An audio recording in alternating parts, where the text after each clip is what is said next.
अभी समय हो रहा है 4:29। तब तक हमने नहा धोकर, ये देखिए रूम मेरा कैसा है। अभी फ़िलहाल इसको सही करना है, उसके बाद पढ़ने के लिए बैठेंगे। नहा फीच के एकदम रेडी हैं।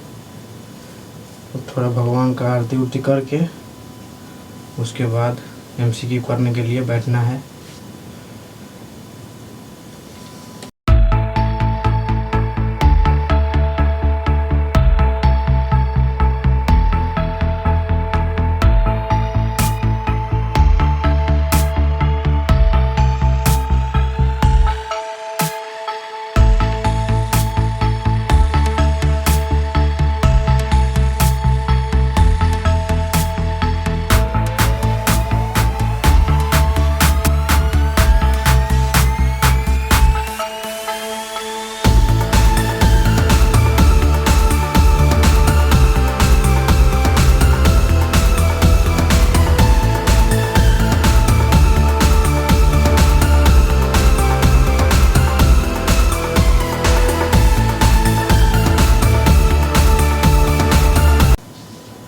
रूम रेडी हो गया है।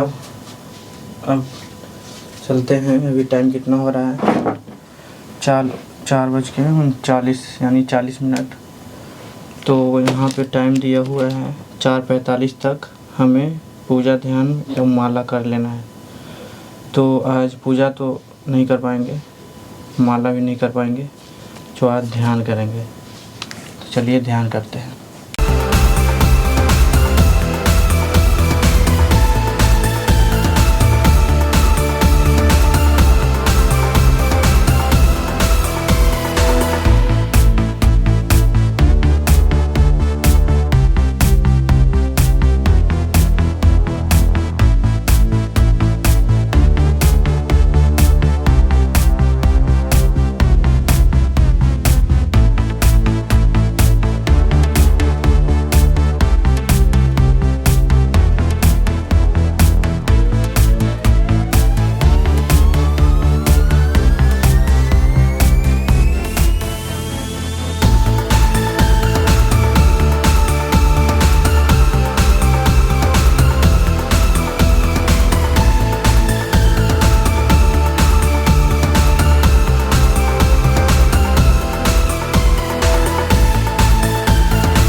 तो यहाँ पे देख सकते हैं, यहाँ पे लिखा हुआ है 4:45 से लेकर 7:15 तक हमें मैथ पढ़ना है। तो अब हम मैथ पढ़ेंगे, जो कि टाइम अभी हो रहा है यहाँ पे 4:47। तो 7:15 तक हम आपको उसके बाद मिलते हैं। तब तक हम मैथ पढ़ने जा रहे हैं। ये कविता का शीर्षक है अवन्य अनंत अगेक एक परिचय। इसमें पहली पंक्ति कहती है कि मौन में बोल उठी अंतर की तान, जीव से झरता अमृत ज्ञान, 3 आवरण ढके ब्रह्मा का प्रकाश, माया अहम और इच्छा का वास। कवि कहता है कि भीतर की शांति से ही असली ज्ञान जन्म लेता है, लेकिन ब्रह्मा का प्रकाश जो माया है, अहम और इच्छा है, उसी से ढका हुआ होता है, जो सत्य को छिपा देता है। आगे कवि कहता है कि पढ़ते तीनों गिर जाए धीरे, प्रकाश बहे गंगा के नीरे। ज्ञान से आगे एक रहस्य सिर्फ छिपा, विचार कहे जीव आत्मा ठहर जा। जब ये परतें धीरे धीरे हटती है, जो ब्रह्मा का सहज रूप रुक जाता है, तब विष्णु का प्रकाश बहने लगता है गंगा के नीरे। ज्ञान के आगे एक ऐसा रहस्य, गहरा रहस्य है, जहाँ विचार अर्थात विष्णु कहते हैं जीव आत्मा मौन हो जाओ। कवि कहता है आगे की लाइन में कि विष्णु वहाँ शब्द के विस्तार अर्थ में समाया सारा संसार, पर उससे भी आगे जो मौन खड़ा वह शिव है, जहाँ विचार भी पड़ा। विष्णु वह शक्ति है जहाँ पे शब्द और अर्थ विस्तार पाते हैं, जिसमें सारा संसार समाया है। विचार अर्थात विष्णु ही पालन करता है, पर इनके आगे एक और अवस्था है जिसे शिव कहा गया है, जो मौन है, और विचार भी इनके आगे नहीं जा पाता है, रुक जाता है। वहाँ से स्टार्ट होता है कि शब्द रुके, अर्थ भी मिट जाए, सत्य समय को जब प्रकट कर जाए, जहाँ जानने वाला न कोई रहे, वहाँ बस वह जो सर्वत्र है। जब शब्द और अर्थ दोनों समाप्त हो जाते हैं, तभी सत्य स्वयं प्रकट होता है। इस अवस्था में मैं भी नहीं रहता, सिर्फ वही परम तत्व होता है जो पूरे ब्रह्मांड में व्याप्त है।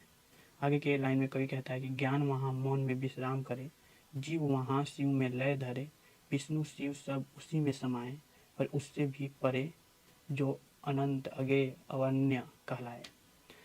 अंतिम पंक्ति में यह कवि संदेश देता है कि उस अवस्था में ज्ञान भी शांत हो जाता है और जीव पूर्ण रूप से शिव में विलीन हो जाता है। विष्णु शिव सब उसी परम तत्व समाये हुए हैं, जहाँ पे परम तत्व की अनुभूति होती है। वह परम तत्व इन सबसे भी परे है, जिसे हमने अनन्य, अनंत और अज्ञेय कहा है। अंत में कवि कहता है, यह कविता जीव की उस यात्रा को दर्शाती है जहाँ वह माया, अहम और इच्छाओं के आवरण हटाकर परम सत्य की ओर बढ़ता है।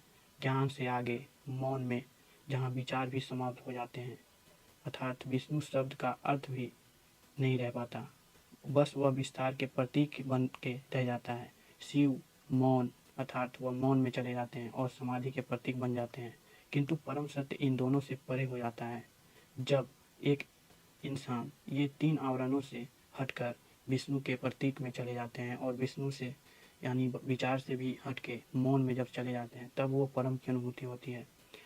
तब एक ऐसा तत्व जिसे न कोई समझ सकता है, न कोई उसे विचार में ढाल सकता है, उसी को अवन्य, अन्य, अनंत और अज्ञेय कहते हैं कवि। अंत में कवि कहता है कि न मैं किसी को अस्वीकार करता हूँ, न किसी देव को नकारता हूँ, बस आत्मा के दर्पण में झांकता हूँ, जहाँ ईश्वर ब्रह्मांड सा है। आत्मा प्रकाश की सृष्टि का आधार है। समय सुधरूंगा तो सुधरेगा संसार।